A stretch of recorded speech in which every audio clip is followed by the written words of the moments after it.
لوگو آؤ میں تمہیں وہ چیزیں پڑھ کر سناؤں جو تمہارے پروردگار نے تم پر حرام کر دی ہیں۔ ان کی نسبت اس نے اس طرح ارشاد فرمایا ہے کہ کسی چیز کو اللہ کا شریک نہ بنانا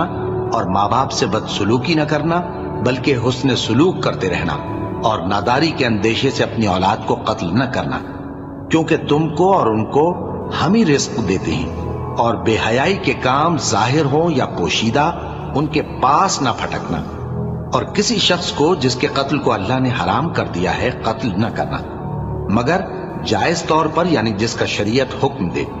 ان باتوں کی وہ تمہیں تاکید کرتا ہے تاکہ تم سمجھو، اور یتیم کے مال کے پاس بھی نہ جانا مگر ایسے طریق سے کہ بہت ہی پسندیدہ ہو، یہاں تک کہ وہ جوانی کو پہنچ جائے، اور ناپ اور تول انصاف کے ساتھ پوری کیا کرو۔ ہم کسی کو ذمہ دار نہیں بناتے مگر اس کی طاقت کے مطابق۔